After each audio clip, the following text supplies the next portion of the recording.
A brief synopsis of Christian 21's information and revelations for the Great Spiritual Awakening, February 23rd, 2026. Part 1 of 2 by Leon-George Sinclair. What people have got to consider when watching these Tartarian videos that have hit the scene in the last 3-4 weeks is that these videos represent decades of research. Some of these videos, if people would actually watch them, I say this as I've seen some really stupid comments, not many, only like 4 stupid comments, but NPC territory remarks. Oh, I hate these new AI money-making videos. AI voices. So listen, the people who research these topics are not the people who made the videos. Obviously, AI narrated it. Otherwise, you have the researcher, an old boy in his 80s, who has emphysema narrating it. Come on, use your brains. The people who researched these videos did not take photos or a film crew with them over their 40 years of research. Just 10 years ago, you could be killed for researching this, especially the Russian researchers. This is what I mean when I say people have lost the ability to think. They are saturated in lies from birth to date and couldn't find their own arsehole in a well-lit room, with both hands, and others helping them with searchlights. The AI voiceovers on these videos sound like the narrators are in their late 20s, but it's AI reading text for a younger audience, for fuck's sake. Don't be a lame mug. That should be really obvious. I did all that math on the first 3 videos. I saw how many there were all posted within 3 weeks, some a month, and a few 2 months ago. The dates of letters the researchers waited become available from private sales. In 1980, 1983, 1987, 1994, nothing like this level of research was available before. Yes, there was mindunveiled.com and a few other sites for several years, but not with this many different contributors, and nowhere near this fine detail and epic level dedication and attention to detail over 40 plus years. Naysayers, if they could engage thought, would see that the research was well underway prior to 1980 in most of these cases. Long before the internet, these people were doing personal field research in their retirement. There are hundreds of these new info videos all hit the internet just 3-4 weeks ago. That's a bit Mac on its own. It is unreasonable to consider these videos as unrelated to white hat intervention. All this knowledge amassed over literally decades by multiple people, all now at the end of the Great Awakening. On Leon Feb 23,226 synopsis. Part 1 to EXP Leon Part 1 233 26 266 25 p.m. page 1. Hundreds of thousands of hours of research. The research was completed years ago, and all these people waited until just 3 weeks ago before releasing their work simultaneously? Really? Nada. White hats collated it and were disseminating this new Tartarian topic information from specific channels when the time was appropriate. 20 years ago, these researchers would have all been killed if they went public with their research on this topic. Think about it, people went to jail for 10 years just for speaking Tartarian in public, so researching Tartaria via applications to the FOI request. Freedom of information, for instance, would trigger high-level observation of yourself and your family. That's what Viktor Mikhailovich Alexandrovich referred to when he said in the last letter to the priest, "The Watchers have found me." The Watchers he is referring to are the same people that they show you in films like The Mummy, where there is a bloodline secret society protecting the evil, or protecting a secret. These people in the movies are often Arabic in appearance, mystifying their role in the movies, but they are a real sect S. This is where we move into the John Wick territory of awakening, above deep state operations. This is echelons of parasitic security details and assassins. This is what John Wick was actually showing you, and some, if not all, Marvel films. I haven't seen them all. The reason the top member of that John Wick film lived in a Bedouin tent in Saudi Arabia, could have been the Yemen, or anywhere around that part of the world, is because these desert locations are ideal for reptilians. They can wear baggy clothes and wrap their heads in scarves. When you live in the desert, your neighbors are usually several days' travel away, so you can walk about naked on the sand dunes with full impunity. They can live underground there easily if they wish, and don't forget that there are plenty of Tartarian cities below the surface of the Sahara. let alone everywhere else. Bases are located deeper, and were teeming with reptiles for several thousand years. John Wick is the type of assassin that the parasites themselves use. The governments use Jason Bourne-type characters, MK Ultra operatives that were fractured, effectively making them the perfect tool to use in espionage and assassinations, etc. But the John Wick set of killers, these are the type of people used for generations, a clandestine order of next-level assassins that sit above governments in all oversight. These beings actually use a similar system to that shown in the John Wick movies. They use legacy communication and keep meticulous records on paper. They also have Tartarian buildings, high-end hotels, and locations all over the planet where they can go and chill. These people are never caught. If one was to be apprehended, the Freemasonic system would free them immediately. These new Tartarian videos are the same tactics that the deep state used with the medieval books scenario that hit the scene in the 1840s. The medieval books I wrote about in the last synopsis, or the one before? I forget. I've written so much I lose count. The same tactics of dispersal of information, yet with the electronic tools of the modern era, also with positive intentions, whereas the medieval books were to create a fake history. 18,745 pristine medieval books, no provenance, no monastic stamps, no catalog numbers, no auction receipts or a diary from a stately home mentioning it. 18,745 books that all hit the scene in a 10-year window between 1840 and 1850, pertaining to be medieval. They were written from 1327 onwards. None had provenance, none had any damage whatsoever, never been read by anyone. Oxidization profiles were inconsistent with 14th century aging, ink chemistry that was date perfect, but far too unaffected for its great age.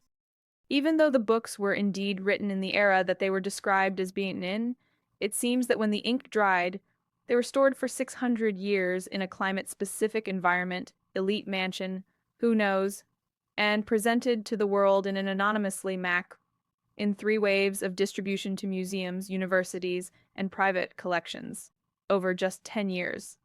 But they were all fake knowledge to explain away 1,000 years of great Tartary.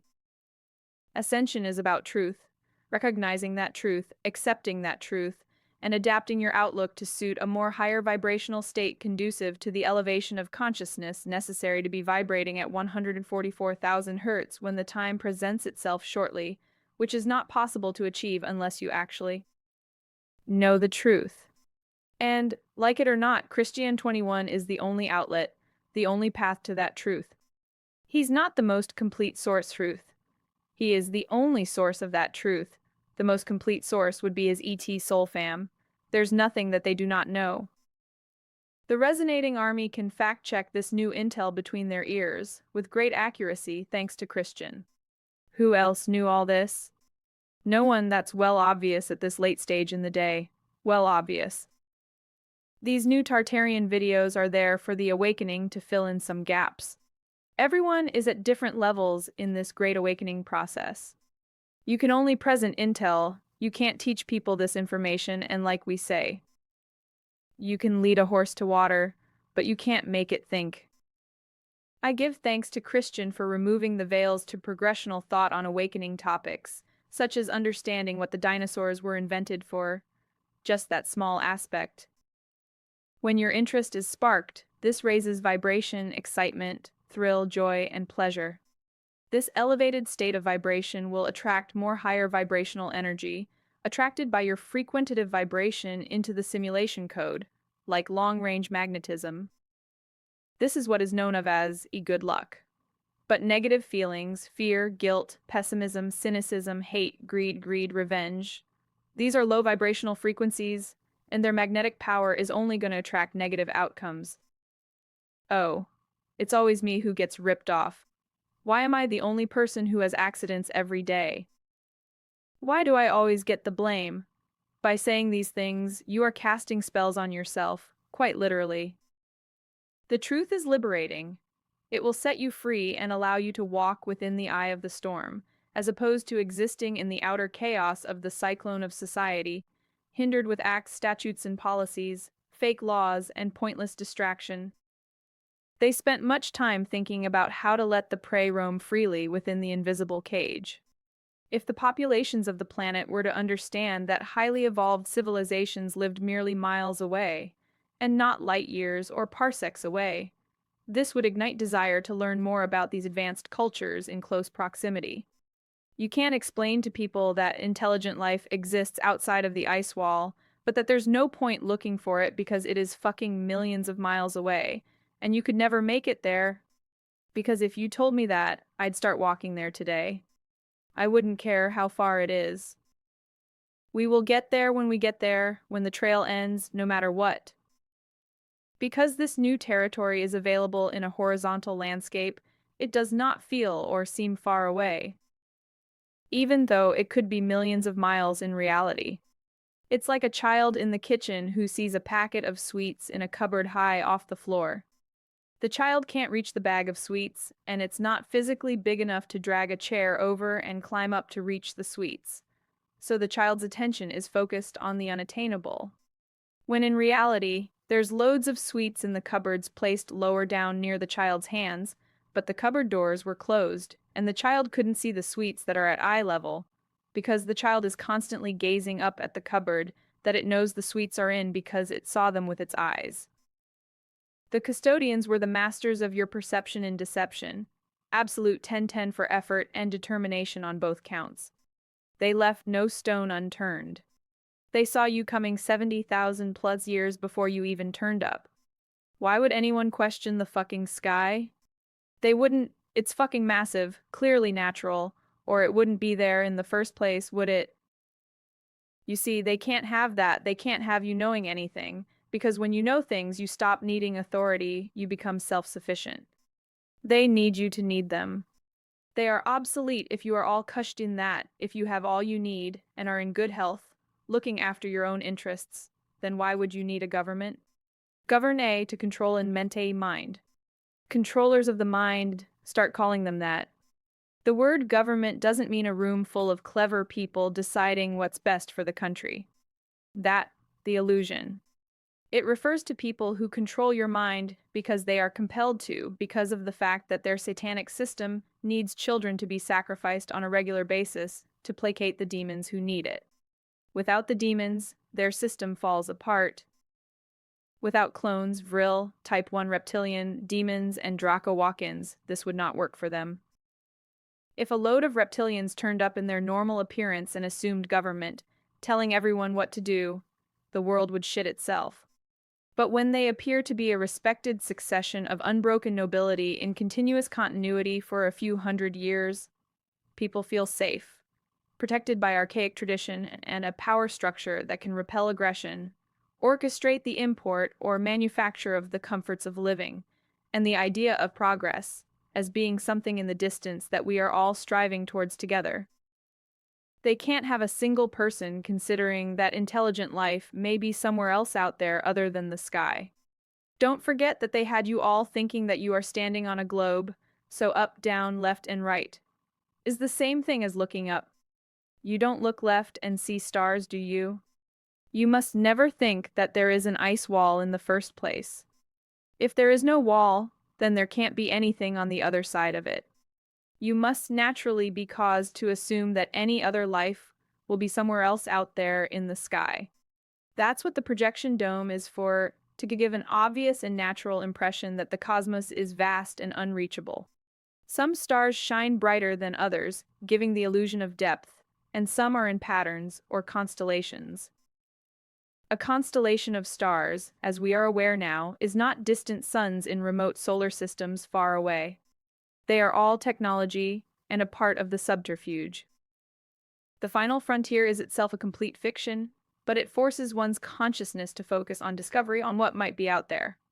All the sci-fi movies from the 1950s for this Tavistock Institute's move create sci-fi based on reality, yet inverted in bullshit, framed on the ever-expanding canvas of space, placing the only possibility for any other life other than what exists here on our own planet, as millions of light years away somewhere out there in a universe full of spinning spheres. This ends thought on searching more local spaces of the planet to be discovered, because everyone else is looking up for discovery.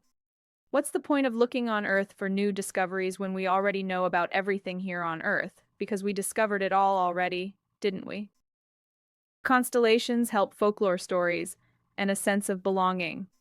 People see the stars and join the dots into patterns and name these patterns of light. Stories develop to tell around campfires based on these stars, and a verbal history ensues. Stories told for hundreds of years help create a clear path of belonging, a perceptible chain of belongingness that anchors thoughts of continuation and longevity of the wisdom of culture and the ingenuity of the ancestors. In the same way that the wheel installs in the mind the idea of distance, because we physically have to roll there in linear time over linear distance. We do not question this fact because it is way too apparently obvious to even formulate a question about, or we would not have created the wheel in the first place. But the wheel was an essential aspect to our oblivion. The wheel and its invention via necessity. Christian explained this so well. You have to create your own paradigm. Christian didn't say paradigm because he ain't got a fucking clue what that word even means. Lol. So they start you off with nothing, naked, looking for shelter? The parasites started off wrong. Their first attempts at creating humans were way too successful. They made ugly-looking geniuses with much larger cranial capacities than we ourselves have today. They couldn't have that. They need you a little bit clever, not too clever because that causes problems. The same problems that they experienced when they created the Nibiruns, but more on that later. These Neanderthals and H. erectus, H. heidelbergensis, etc., were way smarter than us. They just had less to work with. A Neanderthal could easily live in modern society if it found itself in one. They were too good to be the new human, far too clever. This flurry of ape-like pre-humans were not separated by as much time as they say, nothing remotely as long as they say, 6 million years. No, try more like 70,000 years tops. That's when the first new human prototypes were first given life. The prototype humans, cavemen and women, were required to be tested in the field, to fine-tune the voice box and speech apparatus. The parasites are all highly telepathic and therefore don't talk much, but they couldn't have a bunch of telepathic humans running about for several reasons. If humans were telepathic, they could receive information, instruction, and details from ET's soul family external to this sealed system. They would also develop too fast if they were telepathic because they would be able to communicate way faster, with much more technical information being relayed in shorter timescales, improving rates of invention and increasing problem-solving of technical issues. They would evolve too quickly. Creating a voice box and the associated brain chemistry to make it function, this posed a few problems in the third-density human prototypes. They were a bit too clever, but couldn't string a sentence together. Don't forget that the souls occupying these new human vessels are mainly the Terran humans, numbering 150 million and IRO 50 million other high-density ET souls from a plethora of advanced species that associated here in what was then Realm 2, having come to enjoy the most beautiful realm on the gateway. That was all that was here back then. No more than 200 million beings' souls. And they were all highly advanced when this happened. If these new third-density vessels people were to have a fully functioning pineal gland, they would access the Akashic Records' cube memory and work out what had transpired, even with a mind wipe.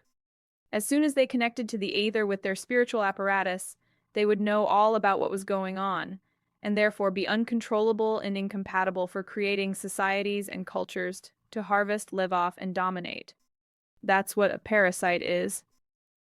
A parasite is an organism that lives on or inside another organism, the host, and survives by feeding off it, often causing harm. From Google. The pineal gland is the hardware that projects our desire into the aether, the simulation software. In the higher realms, the software trusts the user. In our 3D prison, the parasites firewalled our pineal glands with fluoride and 440 Hz Wi-Fi. In telecommunication towers that saturate the plane in negative frequencies. So we couldn't edit the simulation in real time anymore. The souls that were to inhabit these new vessels were the souls of the people who were here when the custodians flipped the switch and flooded the realm with the seawater from Realm 2. They opened an undersea portal between Realm 2 and what became the new Realm 3. Realm 3 was created at the moment of the flood. The 200 million inhabitants became trapped here. Then 200 million more came in, mostly since 1954 when the first wave of indigo children appeared. The 4,000 ancient souls, however, were here from before it started. The 4,000 came in here 178,000 years ago to try and prevent this from happening in the first place.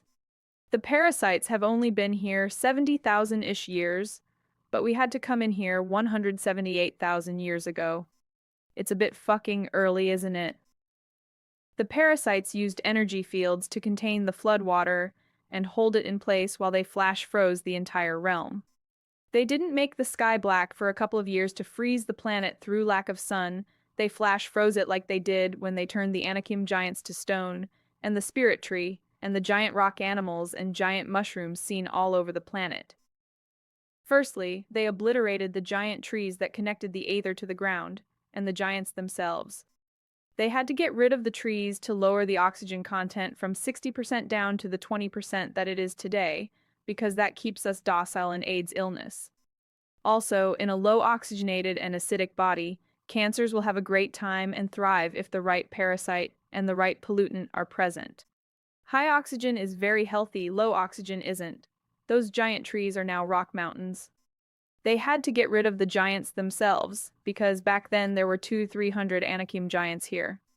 They are fucking massive, 300 meters tall in some cases. An Anakim giant could headbutt a Draco mothership in half. So think what 300 of them can do. Also, giants are highly benevolent beings. They are the most trusted beings on Gateway 10. Because of this, they have the highest technological ability and wisdom. It is the giants who bestow new technologies on the upcoming species as they evolve. Also, a giant's toroidal field extends out in all directions from its huge body to a distance of dozens of miles.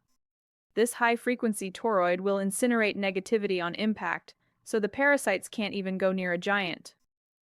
But, where was I? The Great Flood. The Ice Age is when they froze that same flood water, making sure all the higher density beings' vessels were definitely dead. They then thawed the frozen wasteland, which was a circular plug of frozen ice poking up in the center of this world, which includes, at the moment, Realm 1 and Realm 2. This realm here was the frozen plug of ice they sat on the flat plain, 150 meters high. Everything inside the ice wall was frozen solid for about 5 years under 150 meters of ice.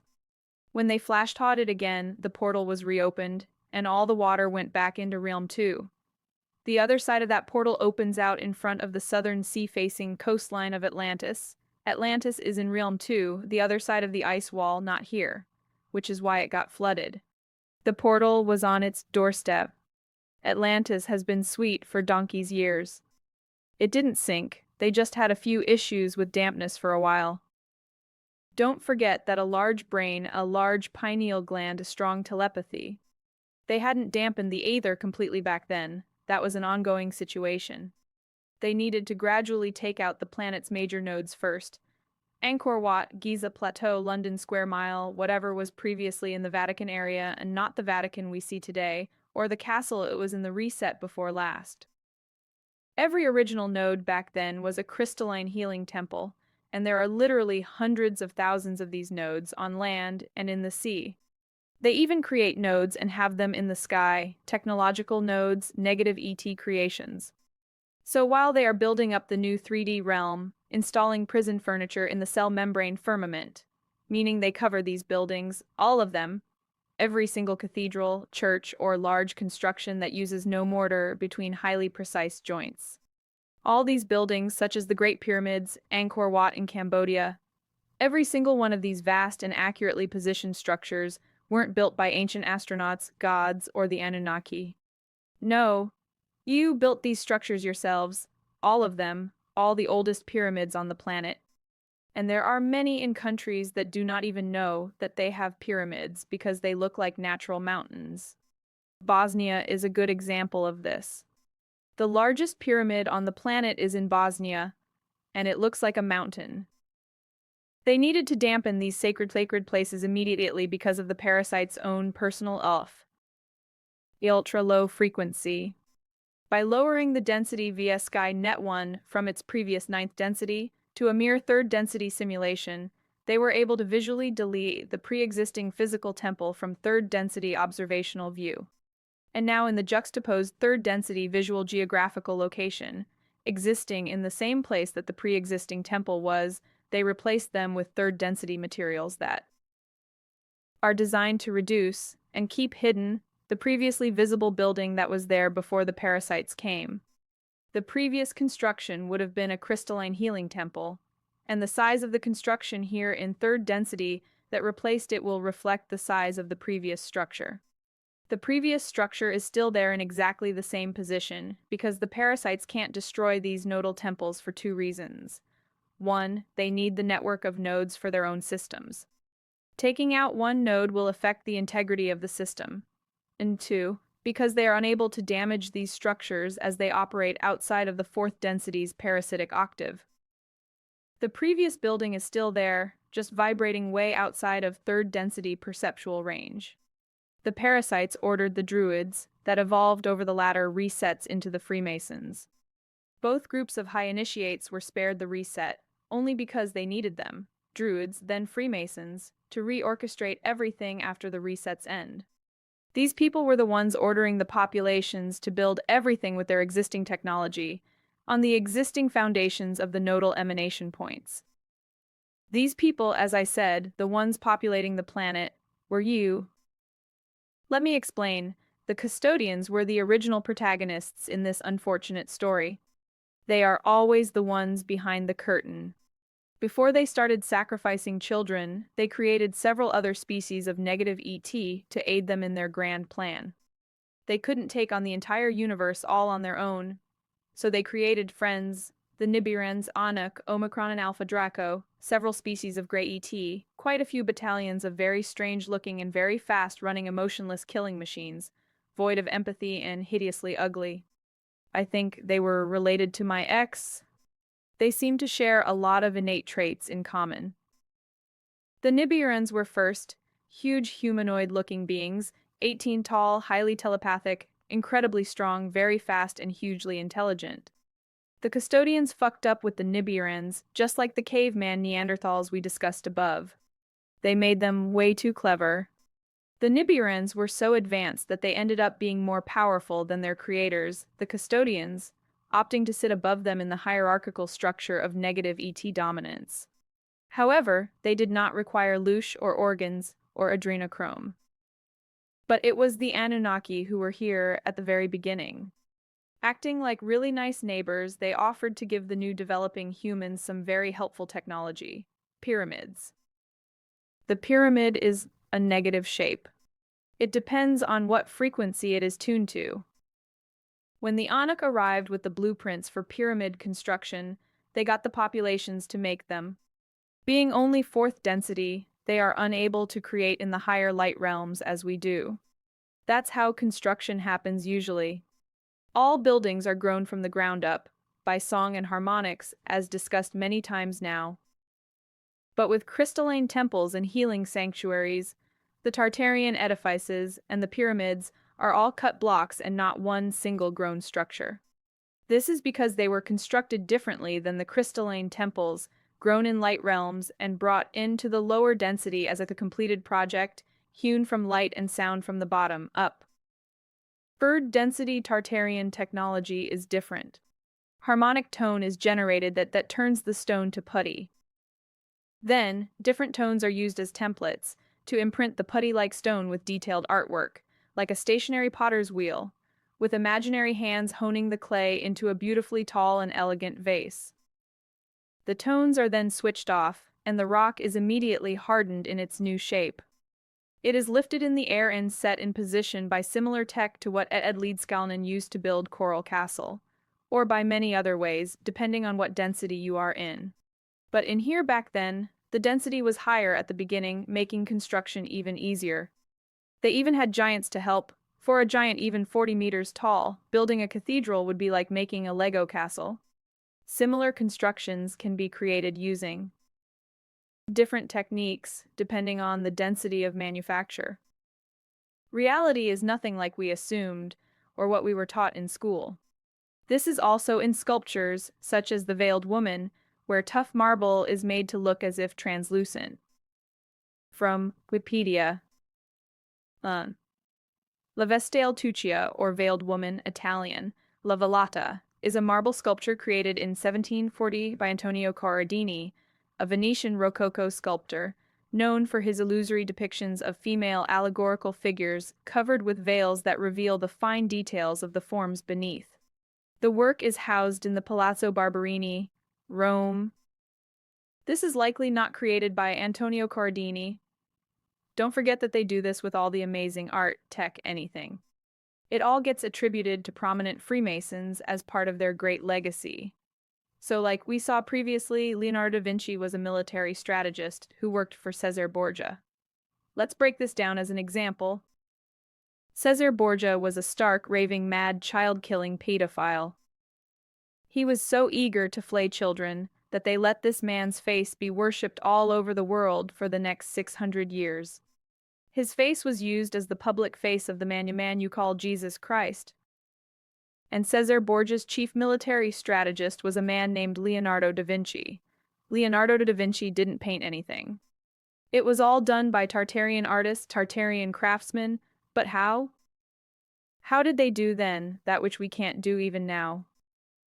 As Christian explained over 3 years ago now, the parasites are unable to manifest in the higher light realms for the reasons already stated. Your density will drop as you start to turn bad. Killing children places your manifestation powers at zero because the aether will react to the negativity and recoil like a snail's eye socket.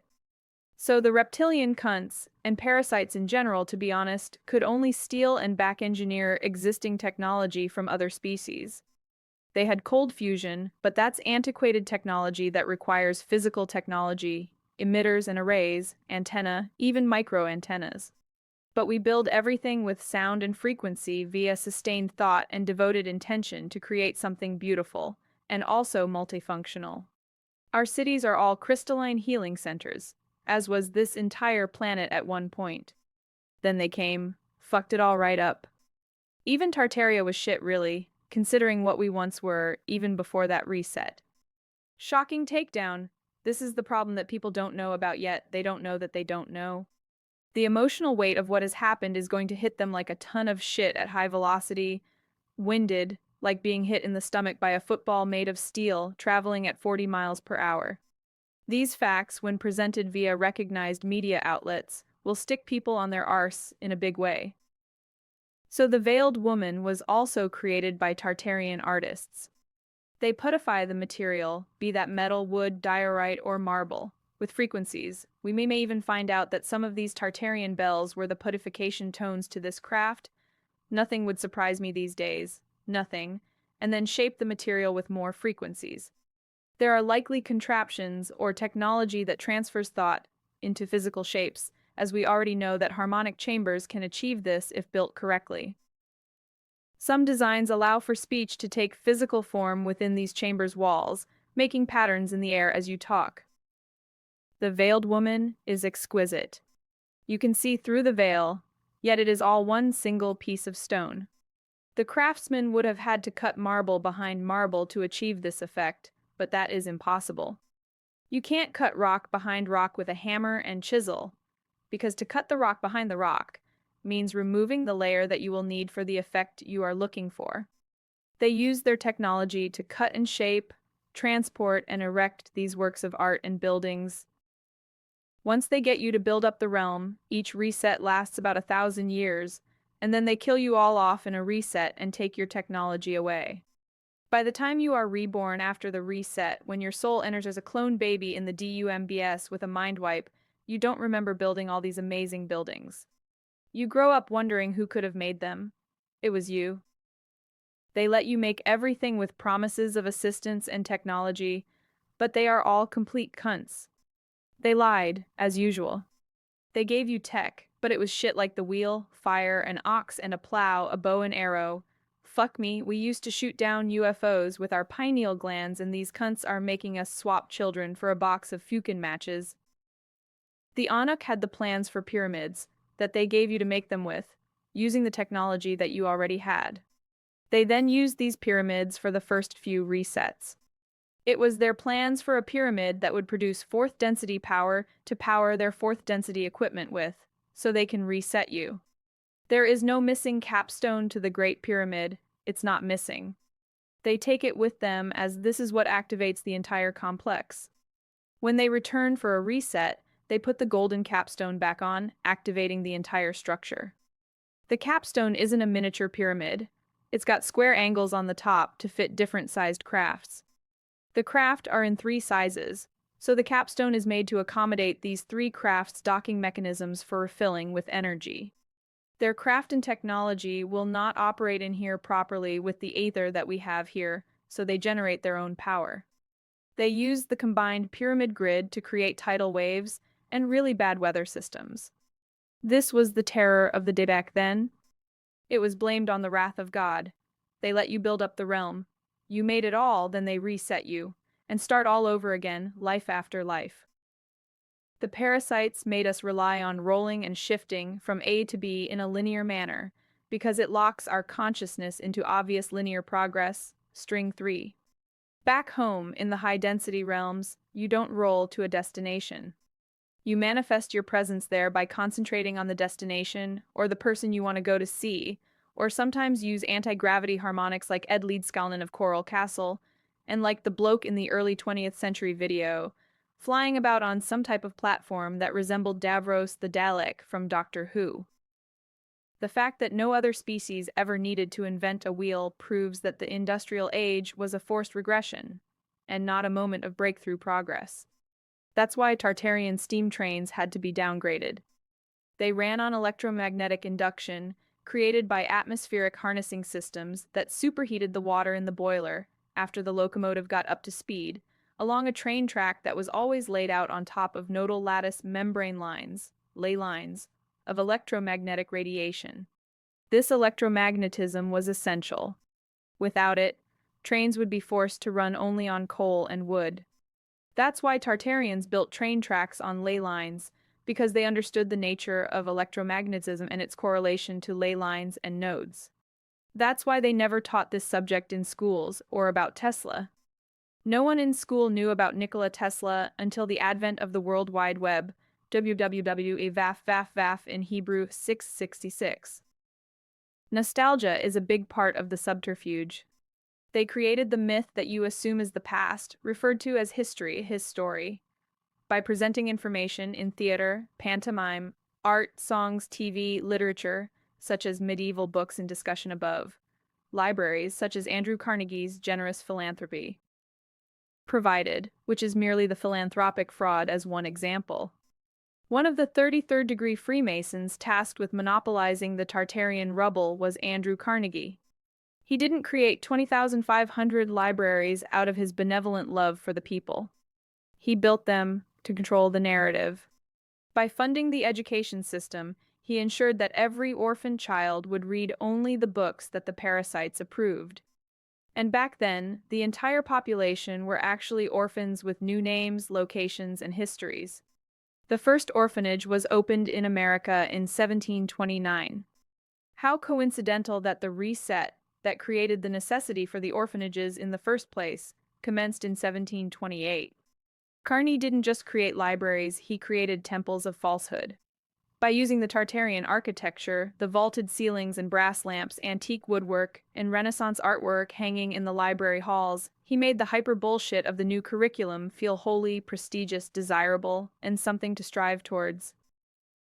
The library legacy is merely Masonic code for total resource control and full vertical integration of the infrastructure of the planet and the minds of the populations. They owned the steel, the coal, the new petrochemical products, rubber, bakelite, the pre-runner to plastics, the new petrochemical medications that were on the horizon, the history books, the armies, the sciences, and investigation and discovery. They owned textiles and manufacturing, agriculture, sport, and the media of the time, all just to make sure no one remembered the old world of free energy, homeostasis, and lifestyles based upon abundance, not scarcity. There's no point mining coal and oil to make petrol and diesel, if there's no one to buy it, so they made you need it. They took every other option away off the table, same with everything that they want you to want. don't forget.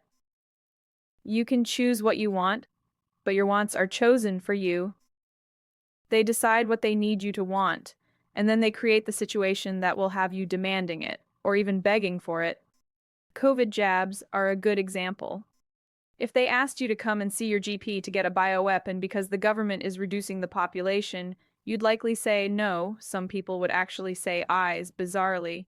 But if they told you there was a deadly virus, and that this isn't a bioweapon in the syringe, and that it will in fact save your life, you'd be more likely to accept it. You must agree to your own demise and the slaughter of innocents. They can't just kill you.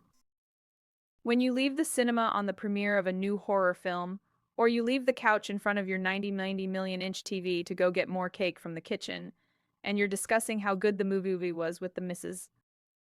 Yeah, and the bit where the woman was running through the woods, and they set the dogs on her, and she gets eaten half to death, then her head chopped off. Yeah, good film. I wonder if they will bring a part 2 out. Your sentiment towards that violence happening, the content of it. Think of movies like Hotel and Saw. These places are real, and the movies show you what they do to people abducted, tramps, homeless people, prostitutes, travelers alone, snatched, drugged, and put in places where rich people pay in Bitcoin to decide how the people are executed. Got enough Bitcoin? You can pay to watch a 6-year-old girl be flayed alive if you want, or a tramp have his limbs cut off with cheese wire over a few days. You can even pay to watch a whole family be forced to rape each other, then kill each other until there is only one left. Then you choose that one's fate as well.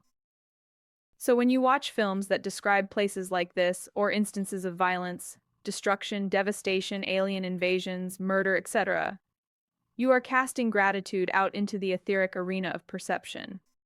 The media and the Hollywood dream machine focus that gratitude and admiration onto the demons in the souled vessels, powering up their louche intake. Your great reviews toward this film have authenticated your endorsement and full approval for people to be slaughtered in locations like this, and for its continuation. People don't realize life is not what you assumed. They have to let you know that they will be killing you, or give you the option to not be killed just yet. They have to show you, or tell you. It's the law, and they start doing this decades before they plan on killing you. Cartoons and films will inform you of resets, wars, famine, the future that is filled with viruses and plagues that will be about in 50 years' time. Books and films like George Orwell's 1984 set the scene for your subconscious to decorate the social countryside of the future in your mind, with images predictively programmed into the half a pound of gray antimatter that sits between your ears. The outcome is that you end up with a decision-making process based on lies and falsehoods, expecting wars and viruses because it went in your head 40 years ago, and you end up doing exactly that which you had no intention of doing last week. You were on the streets protesting about it last week, but now you are begging for it. It's done by super subtle societal prompts, cohered perceptual changes in scenarios that the audience watching will do or can easily relate to. This creates a bond between the viewer and the character being played by an actor. It does not matter that the acting is poor, lame, or hardly realistic. It's the content that matters and the emotion it is imbued with, which delivers the desired programming code to the viewing audience. Created off of the storylines of popular soap operas and TV entertainment programs, and the introduction of storylines and plots that show the audience the parameters of this generation's perimeters of that which is deemed socially acceptable, and that which is not. Not just social issues and situations, I'm using that as just one example of all the examples available, and there's millions of them. The Great Awakening is exactly what it says on the tin, a Great Awakening.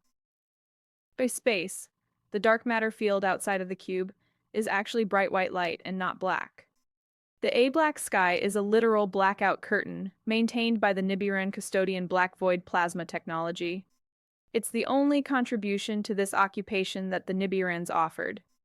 Like I said, they don't sacrifice children or utilize louche or adrenochrome, so they are not our immediate concern.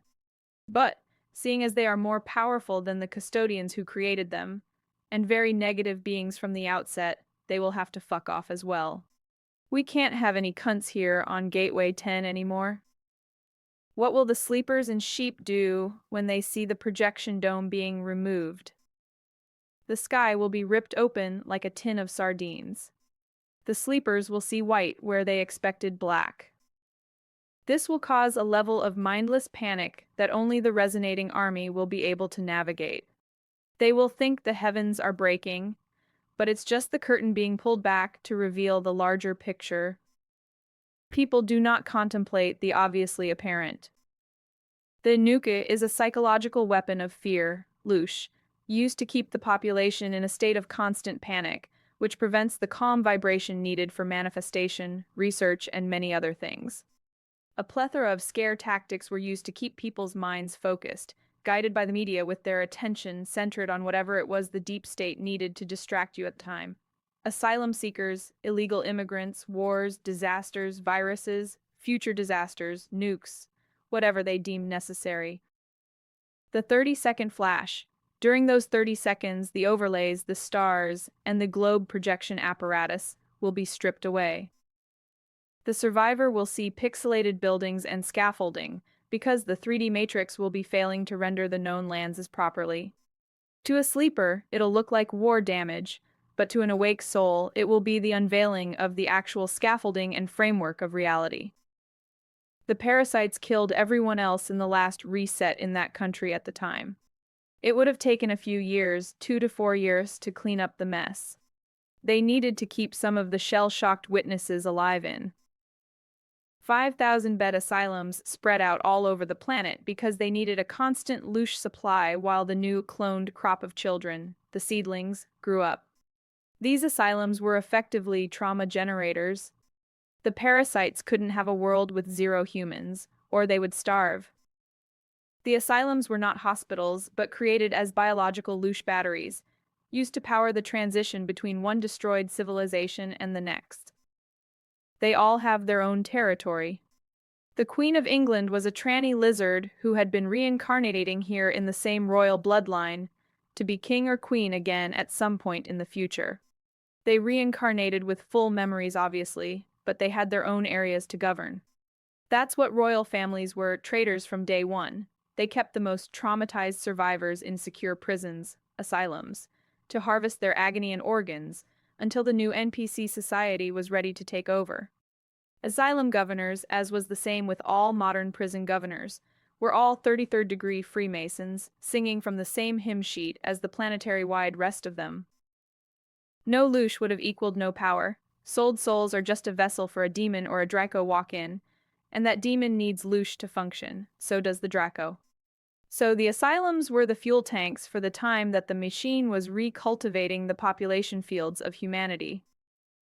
The parasites had to plan the lunatic phase because they knew they'd have a 20-30 year crop failure, while the new clones, the seedlings, grew up and had their own children. And without the asylums, the GAA Galactic Ancestral Alliance would have seen the power drop and ended the simulation centuries ago. What? By killing the men aged 16 to 50, they didn't just remove soldiers, they removed the ancestral memory of how to heal the body without synthetic pills, stamping out many old wives' tales in the process. They didn't want the older generation alive. That generation knew stuff that contradicted the new narrative.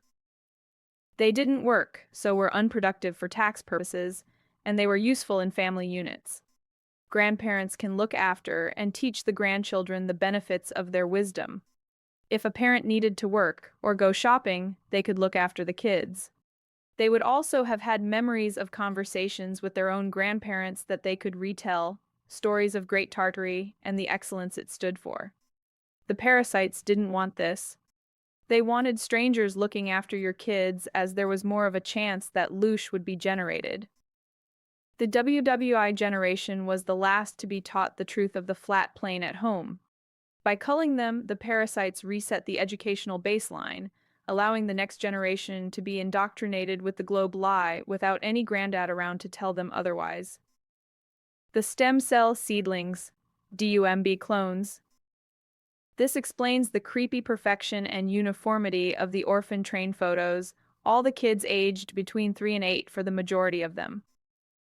The orphans were grown from the stem cells of the murdered previous generation of children sacrificed at the reset, making the orphans biological copies without soul memory. They were blank slates designed to inhabit the empty Tartarian cities and ask no questions about why the bells were gone or the bridges were already built.